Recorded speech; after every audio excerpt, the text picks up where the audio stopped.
Breaking news. Pahalgam దాడి తర్వాత జమ్మూ కాశ్మీర్లో ఉగ్రవాదుల వేటను ఉధృతం చేశారు. ఉగ్రవాదులను వేటాడి పట్టుకోవటానికి కూంబింగ్ ను చాలా ఉధృతంగా చేస్తున్నారు. నిజానికి జమ్మూ కాశ్మీర్లో ఎప్పుడూ కూడా ఉగ్రవాదుల వేట కొనసాగుతూనే ఉంటుంది, కూంబింగ్ కొనసాగుతూనే ఉంటుంది. కానీ పెహల్గాం దాడి తర్వాత ఈ వేటను మరింత ముమ్మరం చేశారు. ఈ వేటలో ఒక్కొక్క ఉగ్రవాదిని పట్టుకుంటూ ఉన్నారు. ఇప్పటికే కొంతమంది ఉగ్రవాదులను ఎన్కౌంటర్లో చంపేశారు. ఇప్పుడు ఇద్దరు ఉగ్రవాదులను లైవ్ గా పట్టుకున్నారు. ఇద్దరు ఉగ్రవాదుల దగ్గర నుంచి ఇదిగో ఇప్పుడు మీరు ఆర్టీవీ స్క్రీన్ పైన చూస్తున్న ఈ ఆయుధాలను కూడా స్వాధీనం చేసుకున్నారు. ఇప్పుడు మీరు ఆర్టీవీ స్క్రీన్ పైనే జమ్మూ కాశ్మీర్లో చోపియాన్ జిల్లాలో ఇద్దరు ఉగ్రవాదులను పట్టుకున్నారు. అందులో మధ్యలో కనిపిస్తున్న ఆ ఇద్దరే ఉగ్రవాదులు. వాళ్ళ దగ్గర నుంచి భారీగా ఆయుధాలను కూడా స్వాధీనం చేసుకున్నారు. 2 పిస్టల్స్ స్వాధీనం చేసుకున్నారు. 4 గ్రెనేడ్, 43 రౌండ్ల బుల్లెట్లను కూడా సీజ్ చేశారు. ఇతర ఆయుధ సామాగ్రిని కూడా సీజ్ చేశారు.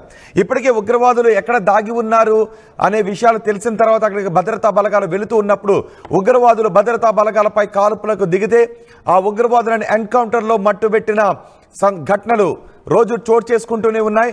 ఇప్పుడు ఇద్దరు ఉగ్రవాదులను మాత్రం ప్రాణాలతో పట్టుకున్నారు. ఈ ఇద్దరు ఉగ్రవాదుల దగ్గర నుంచి స్వాధీనం చేసుకున్న ఆయుధాలు, వాళ్ళ దగ్గర నుంచి స్వాధీనం చేసుకున్న ఫోన్లు కూడా ఇప్పుడు మీరు ఆర్టీవీ స్క్రీన్ పైన చూస్తున్నారు. సిఆర్పిఎఫ్ భద్రతా బలగాలు వీళ్ళిద్దరిని షోపియాన్ జిల్లాలో లైవ్ గా పట్టుకున్నారు. ప్రాణాలతో పట్టుకున్న ఈ ఉగ్రవాదుల దగ్గర నుంచి చాలా కీలకమైన సమాచారం రాబట్టే అవకాశం ఉంటుంది. ఇప్పుడు వాళ్ళ దగ్గర గ్రెనేడ్లు చూడండి ఒకసారి ఆర్టీవీ స్క్రీన్ పైన, అదిగో గ్రెనేడ్లు స్వాధీనం చేసుకున్నారు. ఆ గ్రెనేడ్లు ఎవరిపై విసరటానికి వీళ్ళు క్యారీ చేస్తున్నారు. ఆ గన్స్ను స్వాధీనం చేసుకున్నారు, ఫోన్లను స్వాధీనం చేసుకున్నారు. ఆ గన్స్తో ఇప్పుడు ఎక్కడ మారణహోమాన్ని సృష్టించాలి అని వీళ్ళు అనుకున్నారు. ఆ గ్రెనేడ్లు ఎవరిపై విసరాలి అనుకున్నారు. ఆ తోటాలు ఎవరి శరీరాల్లో దించాలి అనుకున్నారు. వీళ్ళు ఎందుకు ఆ షోపియాన్లో వచ్చారు, ఎంటర్ అయ్యారు, ఎవరెవరితో సంబంధాలు నిలుపుతూ ఉన్నారు. ఇప్పటికే మనం చూసాం జ్యోతి మల్హోత్రా లాంటి భారతదేశానికి చెందిన, హర్యానాకు చెందిన యూట్యూబర్ పాకిస్తాన్లో ఉన్న ఐఎస్ఐ ప్రతినిధులతో సంబంధాలు నిలుపుతూ ఉన్నారు. వాళ్ళకి సమాచారాన్ని చేరవేస్తూ ఉన్నారు. ఇప్పుడు ఈ ఉగ్రవాదులిద్దరినీ కూడా పట్టుకున్నారు. 4 రోజుల క్రితం ముంబైలో ఐఎస్ఐఎస్ ఉగ్రవాదులను ఇద్దరిని పట్టుకున్నారు. వాళ్ళు బాంబుల తయారీలో నిపుణులు.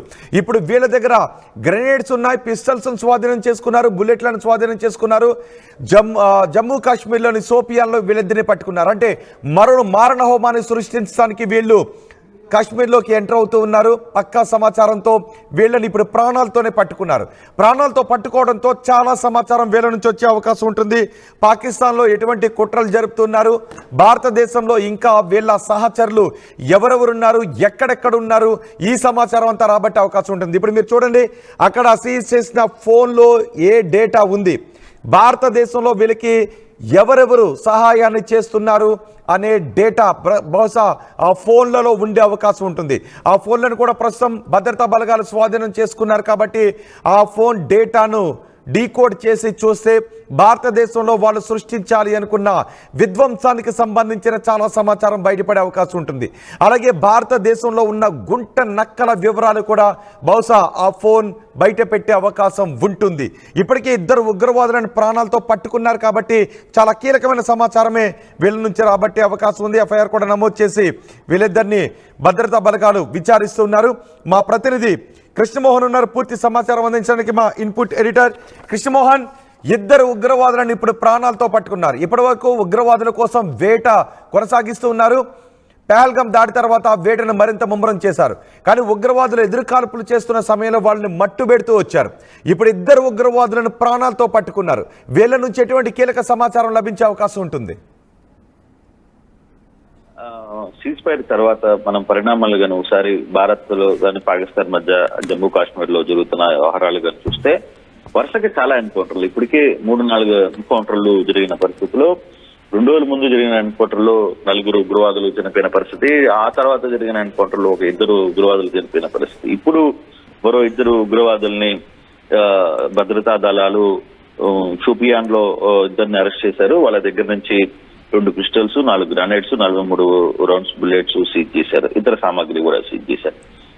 అట్ ద సేమ్ టైం నాకు మీరు మాట్లాడుతున్నట్టుగానే పైగా పనిచేసిన ఒక మహిళా యూట్యూబర్ ని కావచ్చు, బాంబేలో ఒక వ్యక్తిని కావచ్చు, అలాగే పేలుళ్ళకి కుట్ర పన్నారని చెప్పి విజయనగరం నుంచి హైదరాబాద్ లో ఉన్న ఒక వ్యక్తిని కావచ్చు, వాళ్ళిద్దరిని కూడా పోలీసులు అరెస్ట్ చేసిన పరిస్థితిని మనం మర్చిపోకూడదు.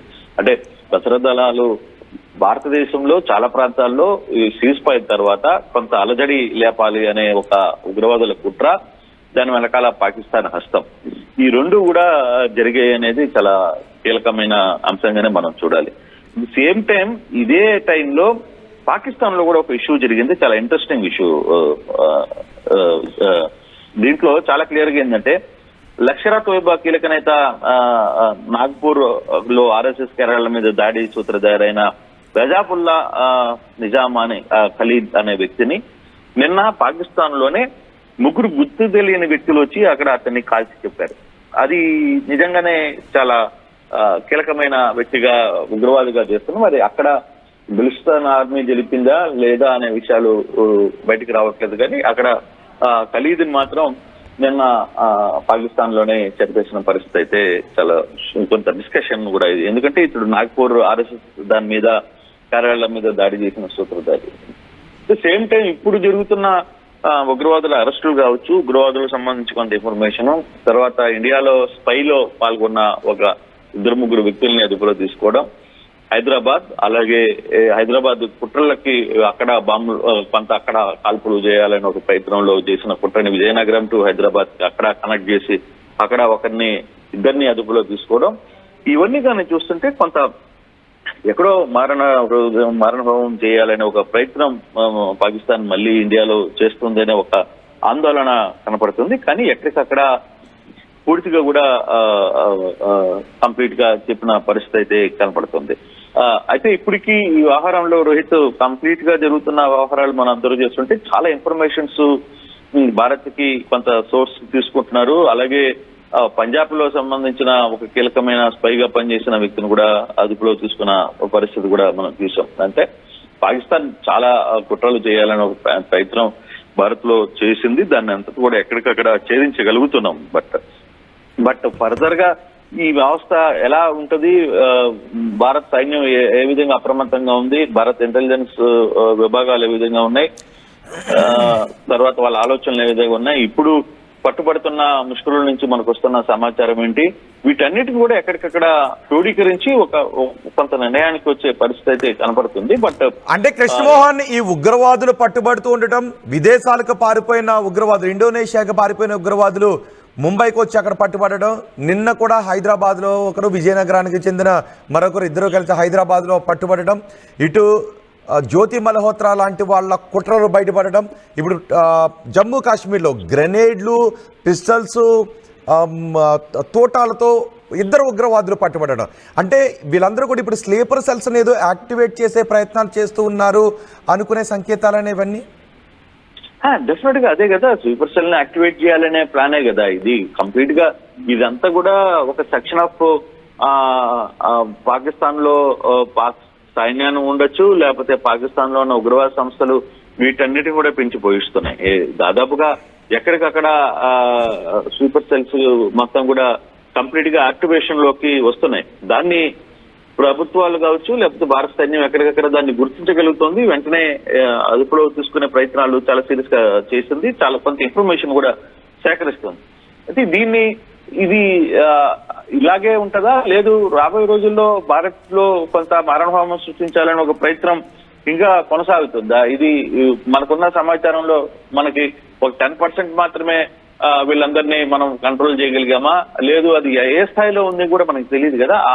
అది గవర్నమెంట్ దాన్ని ఏ విధంగా ముందుకు తీసుకెళ్తుందో చూడాలి. అది ఏ విధంగా భారత సైన్యం కావచ్చు, మనకి ఇంటెలిజెన్స్ వ్యవస్థ ఏ విధంగా పనిచేస్తుంది అనేది కూడా చూడాల్సిన పరిస్థితి అయితే ఉంది. అయితే ఫర్దర్ గా ఎట్లా ముందుకు వెళ్ళబోతుంది, ఏ విధంగా ముందుకు వెళ్తాయనే అంశాన్ని మాత్రం చూడాల్సిన పరిస్థితి అయితే ఉంది. బట్ ఒక మోరల్ గా అయితే మాత్రం భారత్ కంప్లీట్ గా ఎక్కడికక్కడ జరుగుతున్న ఇష్యూస్ ని, ఎక్కడికక్కడ జరుగుతున్న ఆహారాలని కంట్రోల్ చేయగలుగుతూ చాలా వరకు సక్సెస్ అయింది అనే విషయాన్ని మాత్రం మనం. కృష్ణమోహన్, వీళ్ళిద్దరిని ప్రాణాలతో పట్టుకున్నారు కాబట్టి వాళ్ళిద్దరి దగ్గర గ్రెనేడ్స్ ఉన్నాయి, అంటే వీళ్ళు ఎక్కడో దాడికి పాల్పడి ఉండొచ్చు. ఆ గ్రెనేడ్స్ మనకు కనిపిస్తున్నాయి, గన్స్ పట్టుకున్నారు, తోటాలు ఉన్నాయి. సో వీళ్ళు ఎక్కడో దాడికి ప్లాన్ చేసి ఉండొచ్చు. సో ఇప్పుడు ఆ ప్లాన్ నిర్వీర్యమైనట్టే. ఇప్పుడు వాళ్ళ దగ్గర ఫోన్స్ కూడా దొరికాయి కాబట్టి వీళ్ళ దగ్గర నుంచి వీళ్ళ మూలాలు ఎక్కడున్నాయి, భారతదేశంలో ఇంకా ఎవరెవరితో వీళ్ళు కమ్యూనికేట్ చేస్తున్నారు, ఈ వివరాలన్నీ కూడా బయటకు వచ్చే అవకాశమే ఉంటుంది బహుశా. డెఫినెట్ గా క్లియర్ గా చాలా వ్యవహారం అయితే చాలా క్లియర్ గానే అర్థమయ్యే పరిస్థితి అయితే ఉంది. దీంట్లో కంప్లీట్ గా ఎక్కడికక్కడ అంటే ఒక్కొక్కరికి ఒక్కొక్క టార్గెట్ ఇచ్చుంటారు, అందరికీ కలిపి ఒక టార్గెట్ ఇవ్వరు. ఇక్కడ ఉన్న ఈ వ్యవహారాలన్నీ కూడా ఎక్కడ జరుగుతాయి, ఒక టీం కి ఒక ఆపరేషన్, ఇంకో టీం కి ఇంకొక ఆపరేషన్, సైమల్టేనియస్ గా ఎవరి ఆపరేషన్స్ వాళ్ళు జరుగుతూ ఉంటాయి. ఈ ఫైనల్ ఆపరేషన్ లో ఏ విధంగా ముందుకు పోవాలి అనేది ఉగ్రవాదుల యొక్క ప్లాన్ ఆఫ్ యాక్షన్ ఆ విధంగానే ఉంటుంది బేసిక్ గా. అయితే ఒక్కొక్క దగ్గర ఒక్కొక్క సమాచారాన్ని భారత ప్రభుత్వం తీసుకుంటున్నప్పుడు ఆ సమాచారానికి ఇంకొప్పుడు హైదరాబాద్ లో మనం ఇద్దరిని తీసుకున్నాం, ఈ రోజు కాశ్మీర్ లో ఒక ఇద్దరు, లేదు బాంబేలో ఒక ఇద్దరిని అరెస్ట్ చేశారు. సో వీళ్ళందరికీ అసలు మోడ్ ఆఫ్ ఆపరేషన్ ఏంటి, దాని వెనకాల ఉన్న అసలు కథ ఏంటి, ఎవరు దీని ప్లాన్ ఏంటి, అందరు కలిపి ఒకే ఆపరేషనా, లేదు అందరికి ఒకరికే సంబంధాలు ఉన్నాయా, ఒకరికి ఒకరు వేరుగా, ఇంకొకరికి ఇంకో వేరుగా, ఇంకొకరికి ఇంకో వేరుగా సంబంధాలు ఉన్నాయా అనే ఒక ఆలోచన కూడా ప్రభుత్వం చాలా సీరియస్ గానే వ్యవహారాన్ని అయితే చాలా ఫాస్ట్ గానే నడుపుతోంది. ఇంటర్నల్ గా జరుగుతున్న వ్యవహారంలో ఎక్కడికక్కడ చాలా వరకు స్పైస్, మన ఇంటెలిజెన్స్ వ్యవస్థ, పోలీస్, తర్వాత ఆర్మీ ఇవన్నీ కూడా యాక్టివ్ గానే పనిచేయాల్సిన అవసరం కూడా ఉంది. ఇంకా బహుశా ఎక్కువ స్థాయిలో పనిచేయాలేమో అని కూడా కనబడుతుంది. ఎందుకంటే వరుసగా జరుగుతున్న ఈ వారం రోజుల్లోనే ఎంత ఇన్ఫర్మేషన్ మన దగ్గర స్పైలు పనిచేశారు. మొన్న ఈ అమ్మాయి యూట్యూబర్ నేరుగా బండి సంజయ్ హైదరాబాద్ నుంచి వెళ్తున్న వందే భారత్ ట్రైన్ మొత్తం కూడా తిరిగింది. ఆ వీడియోస్ మొత్తం కూడా ఇద్దరు కేంద్ర మంత్రులు వచ్చిన దాంట్లో ఈ అమ్మాయి ఆ ఇంటర్వ్యూలు అంతా చేసి వందే భారత్ ట్రైన్ సూపర్ గా ఉంది, భలే ఉంది అని చెప్పి మాట్లాడిన పరిస్థితి కూడా చూసాం. సో ఇటువంటి స్పైలు చాలా మంది మన వెనకాల ఉన్నారు. మన దగ్గర మన తిండి తింటూ ఆ పాకిస్తాన్కి సాయం చేసే వ్యక్తులు చాలా మంది ఉండొచ్చు దాంట్లో. అటువంటి వ్యక్తుల్ని ఏరాలి. ఇప్పుడు అటువంటి వ్యక్తుల పబ్లిక్ కూడా కొంత అలర్ట్ గా ఉండాల్సిన పరిస్థితి. మన చుట్టూ ఏం జరుగుతుందో గ్రహించాలి. ఏదైనా అనుమానాస్పదాలు ఉన్నప్పుడు కొంత అనుమానాస్పద వ్యక్తులు ఎవరైనా మనకు కనపడుతున్నప్పుడు కొంత పోలీసులకి సమాచారం ఇవ్వాలి. మన బాధ్యత కూడా చాలా ఎక్కువగా ఉంది దీంట్లో. మన బాధ్యత మోస్ట్ పబ్లిక్ దీంట్లో ఇన్వాల్వ్ కావాల్సిన పరిస్థితి ఉంది. చుట్టూ ఏం జరుగుతుందో కొంత అబ్జర్వ్ చేసుకోవాల్సిన పరిస్థితి, ఎప్పటికప్పుడు పోలీసులకు తర్వాత ఇంకొకరికి సమాచారం ఇవ్వాల్సిన పరిస్థితి కూడా కొంచెం చేయాల్సిన అవసరం చాలా స్పష్టంగా కనపడుతుంది. రైట్ కృష్ణమోహన్, మీకు ఇద్దరు ఉగ్రవాదులు, ప్రాణాలతో పట్టుబడ్డ ఇద్దరు ఉగ్రవాదులను చూపించబోతున్నాను. అదిగో ఆర్టీవీ స్క్రీన్ పైన చూడండి. ఆర్టీవీ స్క్రీన్ పైన ఆ ఇద్దరు ఉగ్రవాదుల నుంచి స్వాధీనం చేసుకున్న మందుగుండు సామాగ్రిది. ఇదిగో ఈ ఫోటోను చూడండి. ఆ మధ్యలో చేతులు ముందు పెట్టుకొని నిలబడి ఉన్న ఆ ఇద్దరే ఉగ్రవాదులు. వాళ్ళ దగ్గర నుంచి స్వాధీనం చేసుకున్న మందుగుండు సామాగ్రి మీకు వాళ్ళ ముందు కనిపిస్తూ ఉంది. 2 గన్స్ కనిపిస్తూ ఉన్నాయి, గ్రనేడ్లు కనిపిస్తూ ఉన్నాయి, తోటాలు కనిపిస్తూ ఉన్నాయి, ఒక 4 ఫోన్లు కనిపిస్తూ ఉన్నాయి. ఆ 4 ఫోన్లలో చాలా డేటా ఉంది, చాలా డేటా ఉండే అవకాశం ఉంది. భారతదేశంలో వీళ్ళకి ఎవరు సపోర్ట్ చేస్తూ ఉన్నారు అనే డేటా ఆ ఫోన్లలో ఉంటుంది. ఆ ఫోన్లను డీకోడ్ చేస్తే చాలా విషయాలు బయటకు వచ్చే అవకాశం ఉంటుంది. ఆ తోటాలు ఏ భారతీయుడి శరీరంలో దించటానికి తీసుకొచ్చారు, ఆ గ్రనేడ్లు ఏ భారత పౌరులపై విసరటానికి వాళ్ళు తీసుకొస్తూ ఉన్నారు, ఆ గన్లు ఏ భారత పౌరులపై గురి పెట్టడానికి వాళ్ళు తీసుకొస్తూ ఉన్నారు. ఈ వివరాలన్నీ కూడా వాళ్ళ దగ్గర నుంచి మన భద్రతా సిబ్బంది రాబట్టబోతూ ఉన్నారు. పెహల్గాం దాడి తర్వాత కూంబింగ్ని ఉధృతం చేశారు. చాలామంది ఉగ్రవాదులను ఎన్కౌంటర్లలో చంపేశారు. నిన్న హైదరాబాద్లో 2 ఉగ్రవాదులతో సంబంధాలు నెరుపుతున్న 2ని పట్టుకున్నారు. అందులో ఒకడు విజయనగరం జిల్లా నుంచి పేలుడు పదార్థాలను కొని తీసుకొస్తున్నటువంటి వాడు, రెండోవాడు హైదరాబాద్లో ఆ వ్యక్తికి సహాయం చేస్తున్నటువంటి వాడు. 2ని పట్టుకున్నారు. మీకు గుర్తుందా, 4 రోజుల క్రితం ముంబై ఎయిర్పోర్ట్లో 2 ఉగ్రవాదులను పట్టుకున్నారు. ISIS ఉగ్రవాదులను పట్టుకున్నారు. జ్యోతి మల్హోత్రాను ఇప్పటికే అదుపులోకి తీసుకున్నారు. ఇప్పుడు మీరు ఒకసారి ఫుల్ ఫ్రేమ్ చూపిస్తాను చూడండి. ఆ ఉగ్రవాదులను ఒక్కసారి నేను మీకు ఫుల్ ఫ్రేమ్, ఇదిగో చూడండి ఒక్కసారి వాళ్ళని. ఆ ఫుల్ ఫ్రేమ్లో ఓన్లీ ఆ ఫ్రేమ్ ఒకటి చూపిద్దాం. వాళ్ళ దగ్గర నుంచి స్వాధీనం చేసుకున్న ఈ సామాగ్రిని కాకుండా ఆ ఫుల్ ఫ్రేమ్ చూడండి ఒకసారి. ఆ మధ్యలో కనబడుతున్నారే వాళ్ళిద్దరూ ముష్కర మూకలు. భారతీయుల ప్రాణాలు తీయటానికి భారతదేశంలో అడుగుపెట్టిన ముష్కర మూకలు వాళ్ళిద్దరిని భద్రతా బలగాలు ఇప్పుడు ప్రాణాలతో పట్టుకున్నారు. వీళ్ళిద్దరూ ఉగ్రవాదులు. భారతదేశ పౌరుల రక్తాన్ని కళ్ళ చూడటానికి భారత నేలపై అడుగుపెట్టిన ఉగ్రవాదులనే ఇప్పుడు మీరు ఆర్టీవీ స్క్రీన్ పైన చూస్తున్నారు. ఇప్పటి వరకు మనం కసబ్ లాంటి వాళ్ళని మనం పట్టుకున్నాం, అఫ్జల్ గురు లాంటి ఉగ్రవాదులను మనం పట్టుకున్నాం, వాళ్ళను విచారించి ఉరికంబం ఎక్కించాం, పాకిస్తాన్ ఉగ్ర కుట్రను ప్రపంచానికి తెలియజేశాం. ఇప్పుడు పహల్గాం దాడి తర్వాత ఆ 4 ఉగ్రవాదుల గురించి మనం కూంబింగ్ చేస్తూ ఉన్నాం. ఈ లోపు మనకి కొంతమంది ఉగ్రవాదులను ఎన్కౌంటర్లో లేపేస్తున్నాం. ఉగ్రవాదులతో సంబంధాలు నెరుపుతున్నటువంటి వారిని లైవ్గా పట్టుకుంటూ ఉన్నాం. పాకిస్తాన్ నుంచి ఆదేశాలు అందుకుని భారతదేశంలో దాడికి పాల్పడటానికి ప్రయత్నం చేసిన ఆ 2 ఉగ్రవాదులను చూడండి. ముఖానికి వాళ్ళు ముసుగు వేసుకుని ఉన్నారు. ఎందుకంటే కొంత ఐడెంటిఫికేషన్ పరేడ్ లాంటివి కూడా ఉంటూ ఉంటాయి కాబట్టి వీళ్ళు మాస్క్ వేసుకున్నారు. ఆ మాస్క్ వేసుకున్న ఆ 2 ఉగ్రవాదులు భారతదేశంలో మారణ హోమాన్ని సృష్టించడానికి వాళ్ళు అదిగో ఆ టేబుల్ పైన కనబడుతున్నాయి ఆ ఆయుధాలు పట్టుకుని వాళ్ళు వచ్చారు. పహల్గాంలో చూసారుగా 4 ఉగ్రవాదులు గన్స్ వేసుకుని వచ్చి మన పౌరులను 26 మందిని చంపేశారు. మరి ఇప్పుడు ఈ గ్రెనేడ్లు ఎవరిపై విసరాలనుకున్నారు? ఆ ఫోన్లలో వాళ్ళకు వస్తున్నటువంటి ఆదేశాలు ఎక్కడి నుంచి వస్తూ ఉన్నాయి? భారతదేశం చూడండి ఒకసారి, మనకి 4 గ్రెనేడ్లు కనబడుతూ ఉన్నాయిగా. అవిగో 4 గ్రెనేడ్లు, ఇటు 2 అటు 2, మధ్యలో 2 పిస్టల్స్, 2 మ్యాగజైన్స్ కనిపిస్తూ ఉన్నాయి. ఆ తోటాలు కనబడుతున్నాయి, 4 ఫోన్లు కనబడుతున్నాయి. వాటన్నిటిని కూడా స్వాధీనం చేసుకొని అక్కడ ఎగ్జిబిట్ చేశారు. ఇప్పుడు వాళ్ళని మన భద్రతా సిబ్బంది విచారిస్తే పాకిస్తాన్కి సంబంధించిన చాలా కుట్ర విషయాలు వెలుగులోకి వచ్చే అవకాశం ఉంటుంది. వీళ్ళందరూ ఇప్పుడు ఎందుకు యాక్టివేట్ అవుతున్నారు?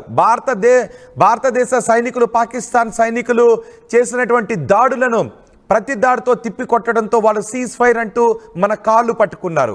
ఇక వాళ్ళు సైనిక పరంగా ఏమీ చేయలేరు కాబట్టి ఇక స్లీపర్ సెల్స్ని యాక్టివేట్ చేస్తూ ఉన్నారు. వాళ్ళకి తెలిసింది ఇదే, భారతదేశంలో అక్కడక్కడ ఉన్నటువంటి స్లీపర్ సెల్స్ని వాళ్ళు పెంచి పోషించిన ఉగ్రవాదుల ద్వారా యాక్టివేట్ చేసి ఎక్కడైనా విధ్వంసానికి ప్లాన్ చేసే అవకాశం ఉంటుంది. గతంలో మీకు గుర్తుంది కదా, లుంబిని పార్క్ విధ్వంసం మనకి గుర్తుంది. హైదరాబాద్లో గోకుల్ చాట్లో పేలిన పేలుడు మనకి గుర్తుంది. కొన్ని థియేటర్స్లో పేలిన పేలుళ్ళు మనకి గుర్తున్నాయి. దిల్సుఖ్ నగర్లో సాయిబాబా ఆలయానికి సమీపంలో పేలిన పేలుళ్ళు కూడా మనకి గుర్తున్నాయి. ఇప్పుడు మరి వీళ్ళు ఎందుకు యాక్టివేట్ అవుతున్నారు? వీళ్ళు ఆ గ్రెనేడ్లు పట్టుకుని ఎక్కడికి వెళ్తున్నారు? ఆ తుపాకులు పట్టుకుని ఎక్కడికి వెళ్తున్నారు?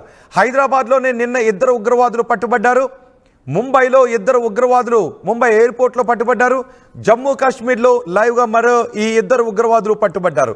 అంటే వీళ్ళందరూ పాకిస్తాన్ నుంచి వస్తున్న ఆదేశాల మేరకు ఎక్కడో మారణ హోమాన్ని సృష్టించాలి అని ప్లాన్ చేసుకుంటూ ఉన్నారు. మరో పహల్గాం ఘటనను ఎక్కడైనా రిపీట్ చేయాలని బహుశా వీళ్ళు అనుకుంటూ ఉన్నారు. అందుకే వీళ్ళు యాక్టివేట్ అవుతూ ఉన్నారు. కానీ మన భద్రతా బలగాలు మాత్రం వాళ్ళని అయితే ప్రాణాలు తీస్తూ ఉన్నారు, అయితే చంపేస్తున్నారు, లేదా ప్రాణాలతో పట్టుకుంటూ ఉన్నారు. ఇప్పుడు మరో 2 ఉగ్రవాదులను ప్రాణాలతో పట్టుకున్నారు. బహుశా వీళ్ళ దగ్గర నుంచి చాలా కీలకమైన సమాచారం, భారతదేశంలో ఉన్న గుంట నక్కల సమాచారం బహుశా బయటకు వచ్చే అవకాశం ఉంటుంది. ఆ ఫోన్లో ఉన్న డేటాను బయటకు తీస్తే పాకిస్తాన్లో ఎక్కడి నుంచి ఆదేశాలు వస్తూ ఉన్నాయనే సమాచారం బహుశా ఆ ఫోన్లను డీకోడ్ చేస్తే బయటకు వస్తూ ఉంటుంది. వాళ్ళను విచారిస్తే వాళ్ళు నోరు ఖచ్చితంగా విప్పుతారు, చాలా డేటా బయటకు వచ్చే అవకాశం ఉంటుంది. దీంతో భారతదేశంలో ఏ మూల దాగి ఉన్న స్లీపర్ సెల్స్నైనా ఇప్పుడు మన భద్రతా బలగాలు పట్టుకునే అవకాశం ఉంటుంది. ఇలా లైవ్గా పట్టుకున్న టెర్రరిస్టులను చూస్తే మీకు ఏమనిపిస్తుందో మీ అభిప్రాయాన్ని కమెంట్ బాక్స్లో తెలియచేయండి.